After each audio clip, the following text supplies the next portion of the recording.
दल ऐसे हैं जो उत्तराखंड को तबाह करने की नीयत से यहां आए हैं।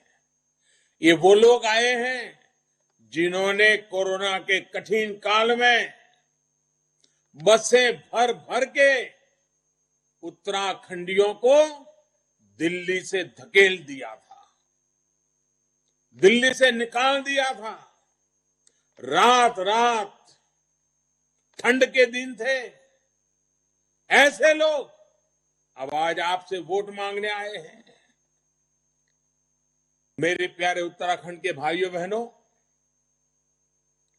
जिन्होंने सालों तक दिल्ली में राज किया, उत्तराखंड में भी राज किया, कांग्रेस की नीयत और निष्ठा क्या है, इसका अनुमान इनके चुनाव कैंपेन से, इनके नारों से लगाया जा सकता है। आपको उनके कारनामों का पता तो है ही है, फिर भी वो क्या करने वाले हैं देखिए। दिल्ली में ये अनेक दशकों तक सत्ता में रहे। इनके नेता यहां सैर सपाटे के लिए आते रहे, लेकिन तब इनको न उत्तराखंड की याद आई, न उत्तराखंड के तीर्थ क्षेत्रों की याद आई, न उत्तराखंड के टूरिज्म की याद आई, न ही इनको चार धाम की याद आई। इतने सालों तक उत्तर प्रदेश में इनकी सरकार रही, तब उत्तराखंड यूपी का ही हिस्सा हुआ करता था। लेकिन उस समय भी केदार धाम की, बद्री धाम की, गंगोत्री, यमुनोत्री की याद उनको कभी नहीं आई। उनकी डिक्शनरी में ये नाम ही नहीं थे। इन्हें कभी समझ ही नहीं आया कि उत्तराखंड के लोगों को कनेक्टिविटी के अभाव में, आवागमन की सुविधा के अभाव में कितनी मुश्किल होती है। उत्तराखंड से पूरे के पूरे परिवार पलायन कर जाएं, लेकिन इतने सालों तक कांग्रेस को उनकी भी याद नहीं आई। गांव के गांव खाली हो गए। आज डबल इंजन की सरकार चार धाम को दिव्य और भव्य बना रही है। चार धाम के लिए ऑल वेदर कनेक्टिविटी बना रही है।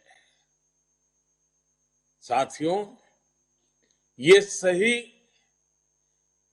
कह रहे हैं कि इन्हें चार काम आते हैं। मैं जरा वर्णन कर रहा हूं, उन्हीं की बात को मैं बताता हूं। वो चार काम की बातें करते हो, चार काम क्या है, उनके दिल दिमाग में क्या पड़ा है, उनका भूतकाल इन बातों का गवाह है, वो क्या है। पहला काम, ये जो भी करेंगे वो एक परिवार के हित के लिए करेंगे। दूसरा काम, ये जो भी करेंगे उसमें भ्रष्टाचार होगा ही होगा। तीसरा काम, ये तुष्टीकरण की राजनीति करेंगे। देश को टुकड़ों में बांटने के षड्यंत्रों को वे अपनी वोट बैंक के कारण ये खेल खेलते रहे हैं, खेल खेलते रहेंगे। ये योजनाओं में भेदभाव करेंगे, सिर्फ अपनी वोट बैंक संभालेंगे। चौथा काम, बरसों तक ये परियोजनाओं को लटका कर रखेंगे। ताकि लंबे अरसे तक उसमें से ही दोहन करके अपना जेब भर सके।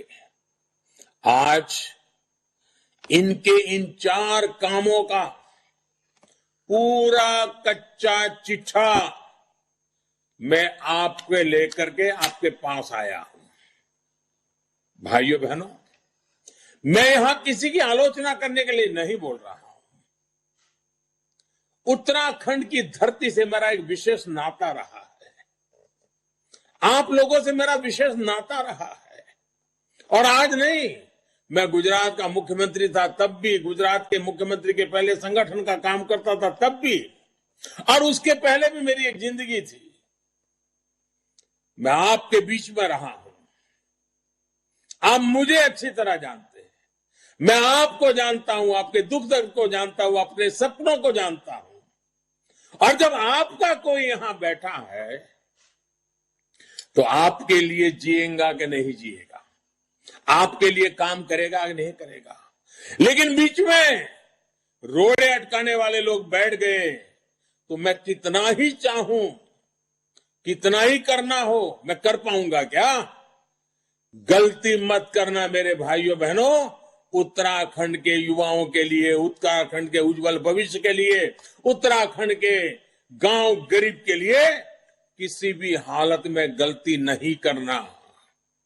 भाइयों और बहनों, जब दिल्ली में इनकी सरकार थी, कांग्रेस के नेता, यूपीए के नेता दिल्ली सरकार में बैठे थे, और आप ही के उत्तराखंड के एक नेता, उस जमाने में तो बड़े रसूखदार नेता, यहां मंत्री थे 2000 से 2014 के दौरान। उत्तराखंड में सड़कें बनाने के लिए, याद रखिए आपके साथ क्या हुआ है, और उसी के तराजू पे तोलिए। जब उनकी सरकार थी और आपके उत्तराखंड के एक नेता उस सरकार में यहां मंत्री बैठे थे, परिवार की सेवा में लगे थे, उस समय सड़कें बनाने के लिए इन्होंने केवल 2800 करोड़ रुपए दिए, यानी मुसीबत से 2,500-3 हजार करोड़। 2014 में आपने हमें आशीर्वाद दिया, उन्होंने 7 साल में क्या किया था वो मैंने बताया। हमने इन 7 सालों में उत्तराखंड में सड़कों और हाईवेज के लिए करीब 33,000 करोड़ से भी ज्यादा रुपए दिए हैं। अब आप मुझे बताइए, उनके टाइम में 7 साल में 2800 करोड़, 3,000 से भी कम, और हमारे 7 साल में 33,000 करोड़ रोड बनाने के लिए। आप मुझे बताइए, आपका भला हम कर रहे हैं कि नहीं कर रहे हैं? यानी 10 गुने से भी ज्यादा। एक और बात आप लोग जरा नोट कर लीजिए, यूपीए की 10 साल की सरकार के समय प्रधानमंत्री ग्राम सड़क योजना के तहत 3800 किलोमीटर ग्रामीण सड़कें बनी थी। और मैं तो उत्तराखंड में रहा हूं, वहां सड़क होना मतलब जिंदगी आसान होने का मतलब होता है। उन्होंने क्या किया था मैंने अभी आपको बताया, जबकि हमने 2014 के बाद सिर्फ 7 सालों में 13,500 किलोमीटर सड़कें बनाई, 13,500 किलोमीटर।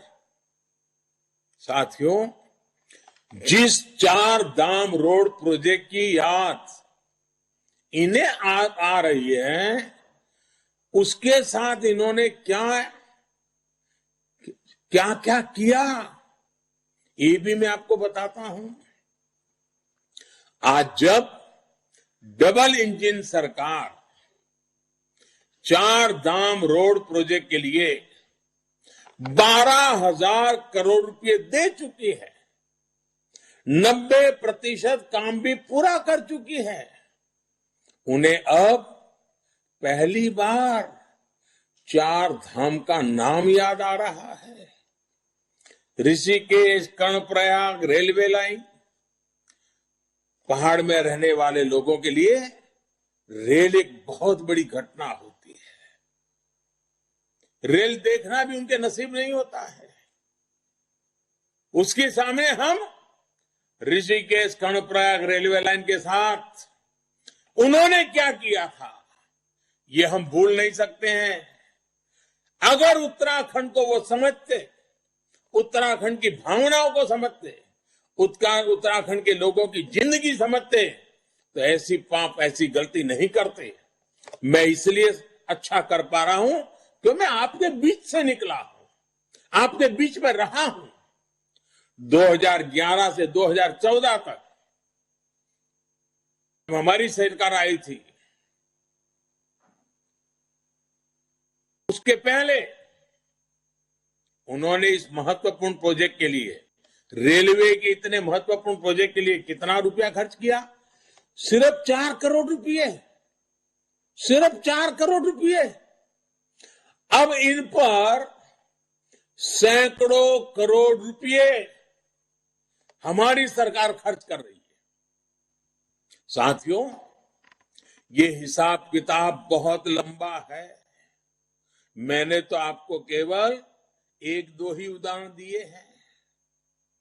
ऐसे काम करने वालों को आप,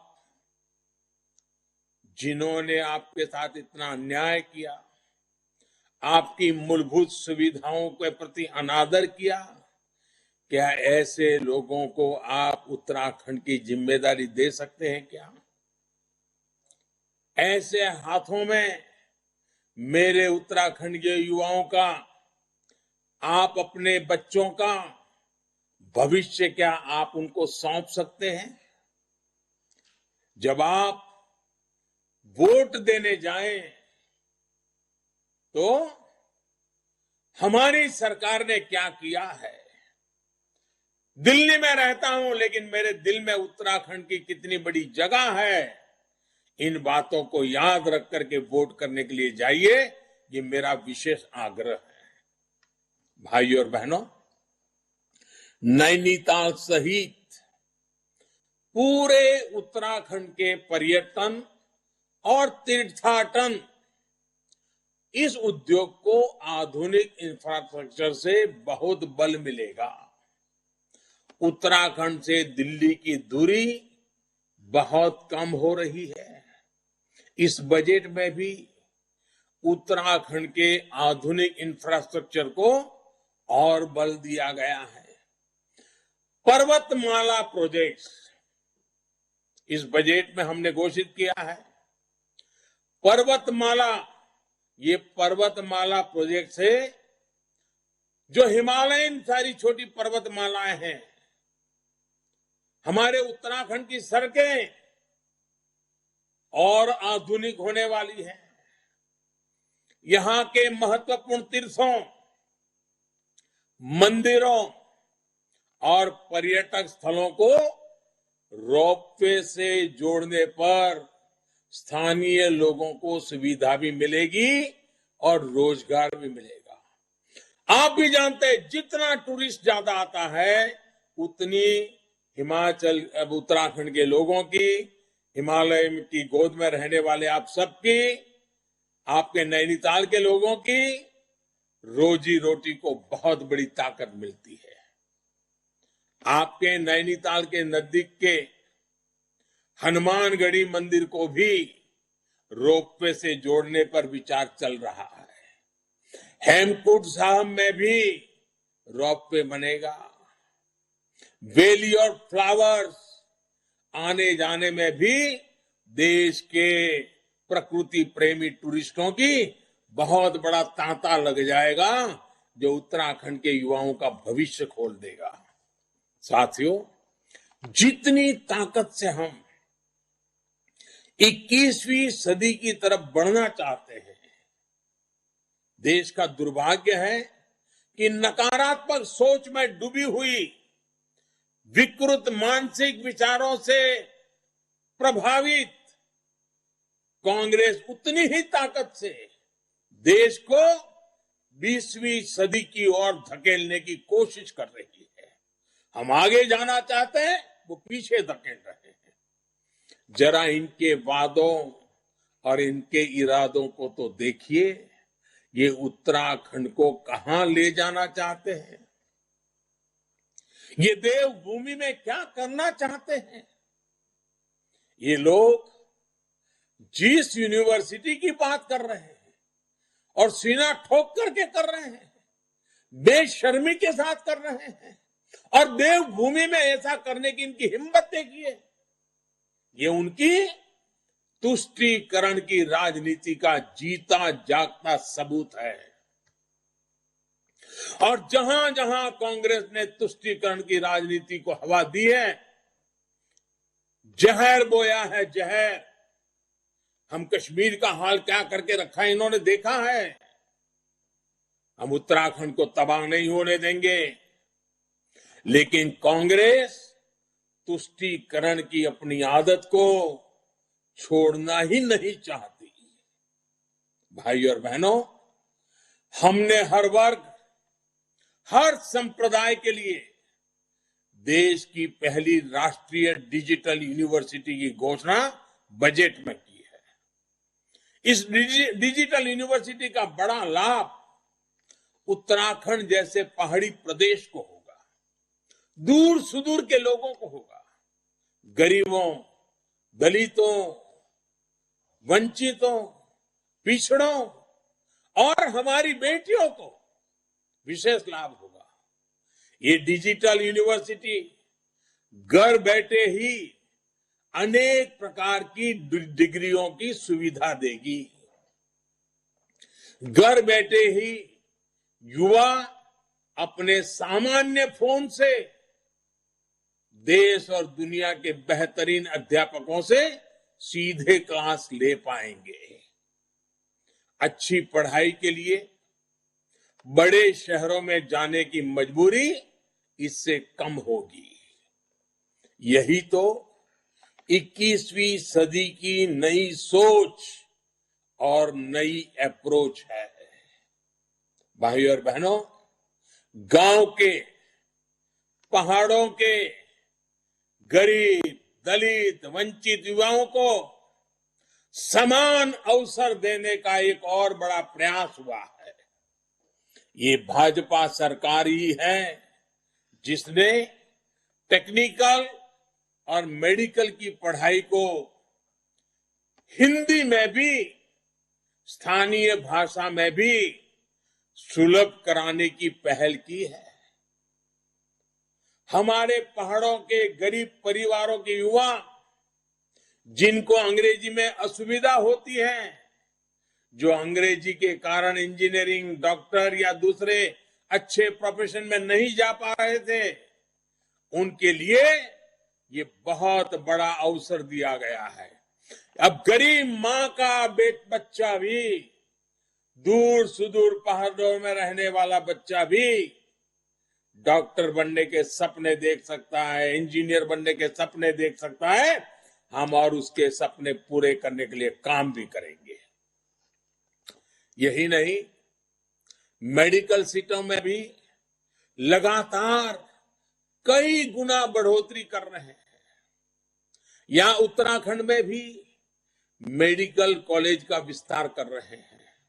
अब यहां ऋषिकेश एम्स के अलावा एक सैटेलाइट सेंटर भी शुरू हो रहा है।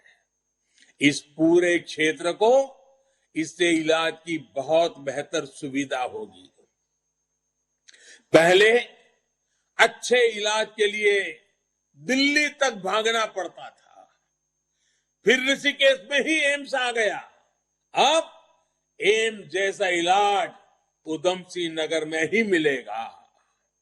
इससे यहां के गरीबों को, मध्यम वर्ग को, महिलाओं को बहुत मदद मिलेगी। 2014 में उत्तराखंड में जहां मेडिकल की अंडर ग्रेजुएट और पोस्ट ग्रेजुएट सीटें लगभग 1900 थी, वहीं आज ये संख्या लगभग 2600 के आसपास पहुंच चुकी है। इसमें निरंतर वृद्धि हो रही है।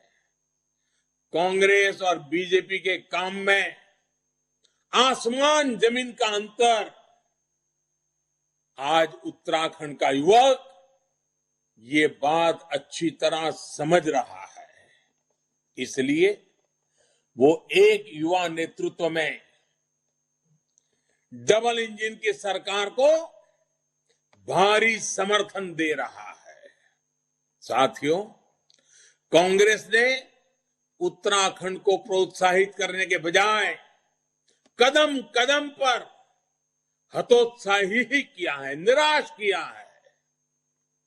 यहां की चुनौतियां, यहां की समस्याओं का बहाना बनाते हुए ये उत्तराखंड को अलग राज्य का दर्जा देने से बचते रहे। दशकों तक उन्होंने उत्तराखंड के सपनों, यहां की आकांक्षाओं को कुचला है। लेकिन ये अटल बिहारी वाजपेयी जी थे, ये अटल जी ने इनकी हर बहानेबाजी को गलत सिद्ध करते हुए उत्तराखंड की आकांक्षाओं को बल दिया। हमारा उधम सिंह नगर भी इस विश्वास का बहुत बड़ा गवाह है। अटल बिहारी वाजपेयी जी के प्रयासों की वजह से उधम सिंह नगर समेत कई जिलों में बड़ी संख्या में उद्योगों की स्थापना हुई। आज उत्तराखंड विकास के जिस रास्ते पर आगे बढ़ रहा है, ये भाजपा के आप सभी पर और आपके भाजपा पर जो अटूट विश्वास का नाता है, उस अटूट विश्वास का ही परिणाम है।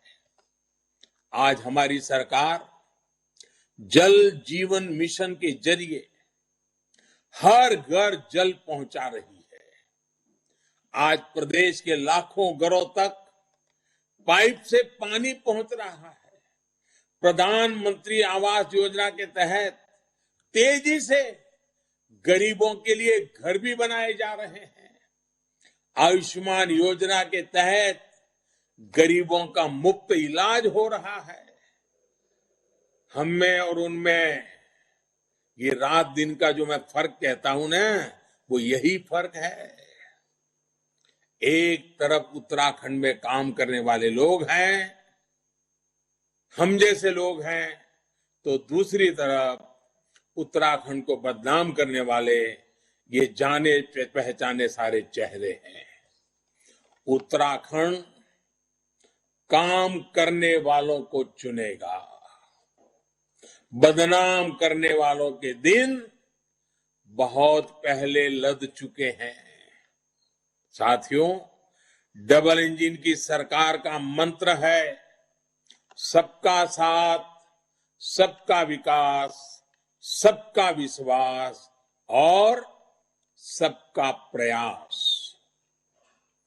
हम सबको लेकर काम करते हैं, साथ लेकर काम करते हैं और सबके लिए काम करते हैं। भाजपा सरकार में उद्योग भी फल फूल रहे हैं और उनका लाभ किसानों को भी हो रहा है। पहले देश में जब किसानों की बात होती थी तो राजनीतिक चश्मे से होती थी।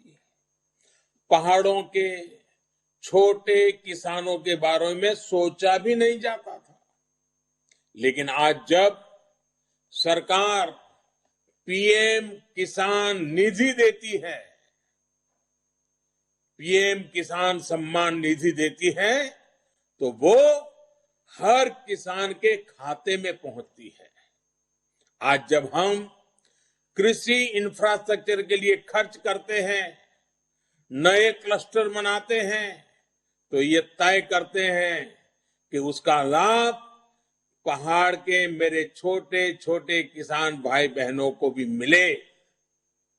इस बजट में हमने नेचुरल खेती की तरफ बहुत बड़ा कदम बढ़ाया है। गंगा जी के दोनों किनारों पर 5 किलोमीटर के दायरे में केमिकल से मुक्त, केमिकल फ्री खेती के लिए बहुत बड़ी शुरुआत की जा रही है। इसका लाभ उत्तराखंड के किसानों को विशेष रूप से होने वाला है।